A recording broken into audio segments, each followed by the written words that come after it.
কবিৰ মই তাইক নিজতকৈ বেছি ভাল পাওঁ তাই নহলে মোৰ জীয়াই থকাটো সম্ভৱ নহয় আৰে তোৰ প্ৰবলেমটো কি হৈছে মদৰ নিচাত তাইৰ বাপেকে কি ডিচিজন লৈছে একোৱে বুজি পোৱা নাই এতিয়া পইচাৰ কাৰণে তাইক বেলেগলে বিয়া দিব লৈছে আৰু মই একোৱে কৰিব পৰা নাই মোৰ সব কথা মই গল কবিৰ শুন তই তাইক এৰি থাকিব নোৱাৰনে আৰু তাই নোৱাৰে তই যদি আজি তাইক পলুৱাই লৈ আহ তাই আহিবনে চাকে তেনেহলে তই ৰেডি হ বাকি টেনশন নলবি তুমি অহাৰ পৰা মই তোমাক আনিবলৈ যাবলৈ ওলাইছো মই ৰৈ থাকিম হাঁহিব ধৰিছে পোহৰ আহিছে বুলি খোলো মই খিৰিকী বেলি নহয় চুনেয়া তোমাৰ আগমনি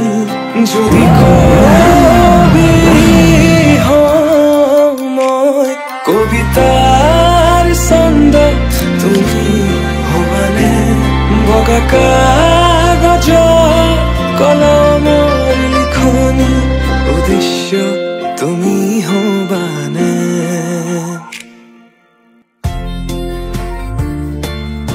ভালকে যাবি এজনীয়ে ছোৱালী মোৰ কষ্ট নিদিবা তাইক মই জীয়াই থাকো বা নাথাকো তাই কষ্ট নাপায় কথা দিলো কি হৈছে ইয়াত সালা তাই